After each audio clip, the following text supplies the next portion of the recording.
안녕하세요. 입시양명입니다. 보통 3, 4등급선 학생 중에서 나는 서울권 상위권 대학으로 상향을 하고 싶다라는 꿈을 가지고 있는 학생들에게는 논술 전형이 또 하나의 기회가 될 수 있을 것입니다. 학생부 기록이 풍부하지 않고 4등급선에서 내신이 애매하고 그런데 서울권 대학으로는 진학하고 싶고 이 경우에는 사실은 논술 전형이라는 기회가 한 번 있다라고 보시면 되는데요. 아무리 공부해도 내가 상대적으로 내신 따기 어려운 학교의 학생들도 마찬가지고요. 하지만 논술 실력이 관건인 만큼 미리 준비해야 되는 부분도 사실 있는 것이 사실이죠. 네네. 그래서 논술 전형이 어떤 식으로 진행되는지 우리가 한번 살펴봄으로써 내가 수시 전략을 세울 때 학생부 종합 외에 논술 전형이 나에게 기회가 될 수 있을지 이거를 한번 가늠해 보시길 바랄게요. 논술 전형은 크게 두 가지 방식으로 진행이 됩니다. 수능 최저가 있는가 없는가 이 여부에 따라서도 나뉘고요. 그리고 일괄 합산으로 진행이 되는지 다단계 전형으로 진행이 되는지에 따라서도 나뉩니다. 논술 전형에 다단계 전형이 있어요? 라고 반문하시는 경우가 있을 것 같은데요. 지금 서울권 대학에서는 서울시립대의 경우가 이 경우에 해당이 돼요. 1단계에서 논술로 일정 배수를 선발한 이후에 2단계에서 서류 부분, 학생부 부분을 반영을 해서 선발하는 방식인데요. 그렇기 때문에 논술 실력이 우수한 학생들에게는 유리한 전형이라고도 볼 수가 있겠죠. 대부분의 학교는 수능 최저가 있고 일괄 합산으로 진행되는 방식으로 진행이 됩니다. 수능 최저가 없는 논술 전형도 있습니다. 수능 최저를 맞추기 어려운 학생들에게는 수능 최저가 없는 논술 전형 쪽만 이제 선별해서 지원을 하는 경우가 있는데 사실은 내가 수능 최저를 맞출 수 있다라고 하면은 수능 최저가 있는 논술 전형이 훨씬 유리할 수 있어요. 그 이유는 무엇이냐면요. 수능 최저가 없는 경우에는 사실 경쟁률이 굉장히 치열하죠. 그런데 수능 최저가 있는 논술 전형의 경우에는 실질 경쟁률이 최초 경쟁률보다 떨어지는 상황이 발생을 해요. 그렇기 때문에 이제 최초 경쟁률이 60에서 80대 1 이렇게 기록했었던 학교들도 최종적으로 수능 이후에 이제 논술고사를 치르게 되면 20대 1 정도로 경쟁률이 하락하게 됩니다. 이것을 우리가 이제 실질 경쟁률이라고 이야기를 하는데요. 따라서 최저를 맞출 수 있는 학생들은 가급적 최저가 있는 논술 전형으로 도전하는 것이 어떻게 보면은 더 합격에 유리한 전략이라고 볼 수도 있겠죠. 자, 서울시립대 논술 다단계 전형으로 진행되는 것 외에 이제 다 일괄 합산 방식이라고 말씀을 드렸고 최상위 대학에서는 서울대 고려대는 논술 전형이 없어요. 이전에는 있었죠. 논술 전형이 변해서 지금 현재 있는 구술고사 형태로 바뀌어 있다라고 보시면 되고요. 연세대가 이제 논술 전형, 논술 100% 전형이 있습니다. 그리고 서강대, 성균관대 이렇게 논술 전형이 다 있고요. 한양대도 논술 전형이 있죠. 최상위 대학에서는 이제 연세대의 경우 논술 100% 전형이 있다라고 말씀드렸는데 수능 최저 폐지, 그다음에 논술 인원 축소 등과 같은 상황이 맞물리면서 올해는 합격선이 상승하지 않을까 하는 예상을 조심스레 해봅니다. 논술 전형에서는 학생부의 실질 반영률이 매우 적은 편인데요.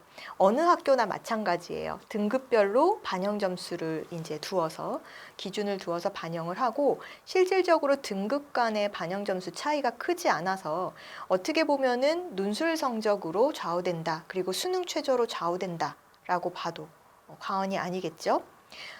서강대 논술 전형을 예시로 들어본다라고 하면 서강대 역시 이런 등급 간의 점수 차이가 크지 않은 학교 중에 하나라고 볼 수 있습니다. 특히나 서강대는 논술 반영률이 표면상으로도 80%를 차지하고 있기 때문에 실질적으로 논술이 굉장히 중요한 학교라고 보실 수 있는데요. 수능 최저 여부가 최종 당락을 결정하게 되고 논술 실력이 비슷한 상황에서는 그렇기 때문에 최저를 맞출 수 있는 부분이 중요하다라는 거 거듭 말씀드리고 있는데 1등급과 8등급 서강대의 경우에 내신 1등급과 8등급의 점수 격차가 100점 만점 중에 3.5점 차이가 나요. 그러면 사실은 100점 만점 중에 3.5점이면은 논술 한 문제만 남들보다 좋은 점수를 받는다라고 하면 이거는 충분히 승산이 있다라는 거죠. 무단 결석을 하거나 3년 봉사활동 시간이 현저히 적지 않은 이상은 비교과 활동에서도 점수 차이가 크지 않을 거로 예상이 돼요. 비교과 영역의 경우에 출결 봉사로 들어가는데요. 서강대의 경우는 15일 이상 무단 결석을 하거나 3년간 봉사활동 시간이 5시간 미만. 근데 여러분들 아시다시피 5시간 미만으로 봉사활동하는 학생들은 거의 없죠. 네, 보통 이제 많은 경우에는 학종을 준비하는 학생들 같은 경우에는 한 학기에도 7, 80시간 봉사활동 시간을 채우는 경우들이 허다하기 때문에 5시간 미만으로 채우는 학생들은 거의 없다라고 보시면 되겠죠. 그래서 이런 경우에도 전체 50점, 비교과 50점 만점 중에 45점 이상은 받을 수가 있기 때문에 어떻게 보면은 비교과나 교과 영역에서의 점수 차이는 크게 없다. 따라서 실질 반영률이 적다라는 표현으로 이해하시면 될 것 같아요. 실제로 2019년 수시에서 가장 높은 경쟁률 보였던 전형이 서강대 논술 전형이었어요.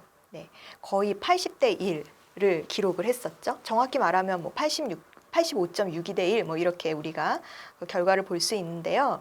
수능 최저를 충족하지 못해서 응시율이 현저히 줄고 그렇기 때문에 실제 시험장에서 논술고사를 치른 학생들을 가지고 보면 경쟁률이 29.79대 1로 확 현저히 줄었던 것을 확인할 수가 있어요. 따라서 논술 전형은 수시 4개, 지금 현재 2020학년도에는 수시 전형이 이제 학생부 종합 전형, 교과 전형, 논술, 적성고사 이렇게 4개 전형으로 생각을 해볼 수가 있는데 이런 전형 요소들 중에서 어떻게 보면 경쟁률이 가장 높은 전형이 논술 전형이고요.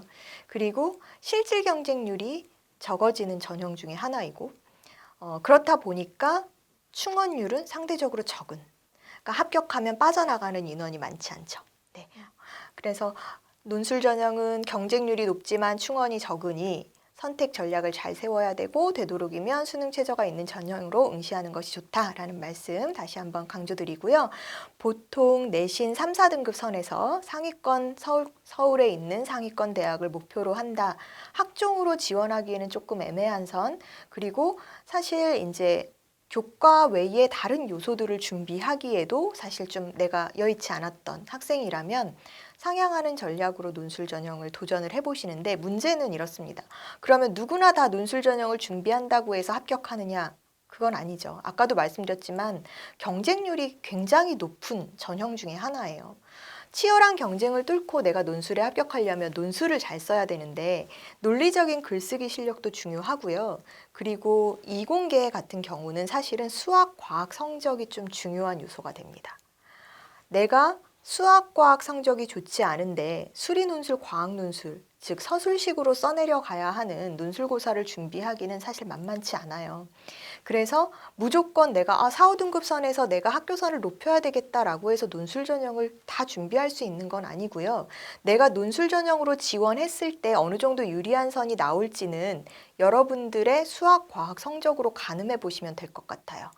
보통 이제 상위권 대학의 수리 논술, 과학 논술은 사실은 심화 과목을 공부한 학생들이 조금 더 수월하게 풀 수 있는 형태로 나오기 때문에 2등급 선의 학생들이 2등급 선까지의 학생들이 어느 정도 좀 잘 풀 수 있지 않을까 싶고요.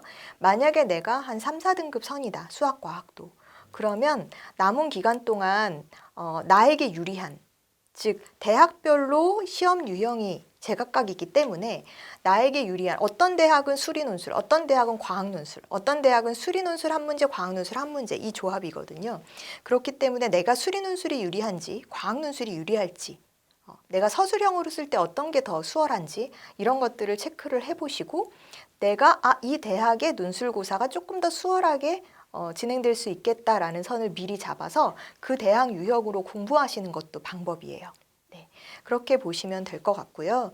지금 1학년들에게는 사실은 논술 전형, 1학년 4등급 나왔어요. 그러면 여러분 논술 전형이 유리하니까 준비하세요라고 권해드리기는 사실은 조금 애매한 상황이에요. 왜냐하면 논술 전형이라는 게 점차 축소 폐지 추세이기 때문에 현재 고등학교 1학년 학생들 같은 경우에는 학종이나 교과 전형을 목표로 대비하는 것이 유리합니다.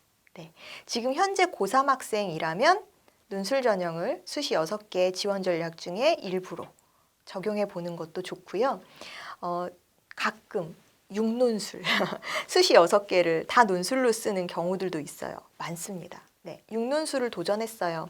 성공하는 케이스도 있지만 사실은 성공하지 못하는 케이스도 있어요.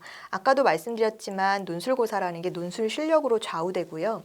어떤 학생들이 모였느냐에 따라서도 달라지는 부분이기 때문에 사실 6개 모두 논술로 쓴다라는 것은 위험한 발상일 수도 있거든요.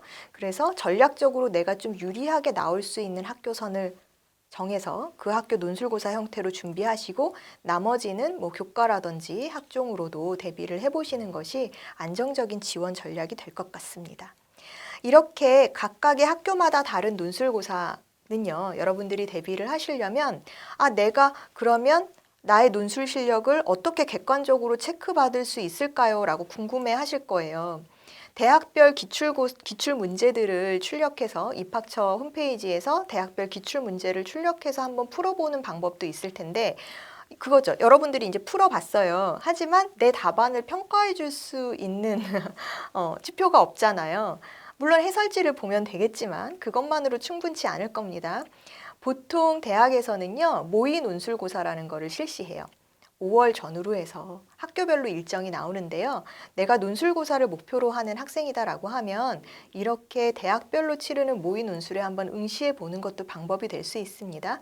어떤 학교는 이제 내가 제출한 답안에 대해서 아주 자세하진 않더라도 어느 정도 평가가 나오는지 코멘트를 달아주시는 경우도 있고요.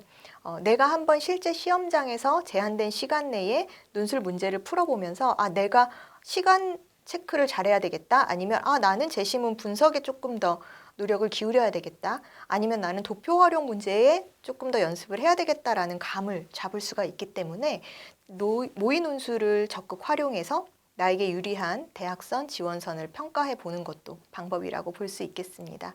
자, 모의 논술까지 얘기를 드렸는데 결국 논술고사는 상위권 대학으로 상향할 수 있는 기회의 전형이지만 내가 논술에서 유리한 결과를 얻기 위해서는 관련 교과목의 성적 성취를 가늠해서 지원할 수 있는 대학선을 체크해 보는 것이 방법이고 그 체크했을 때 내가 어느 정도 가능하겠느냐의 평가는 대학별 모의 논술을 통해서 체크해 보실 수 있다는 거 다시 한번 정리 드리면서 다음 코너로 이어가겠습니다.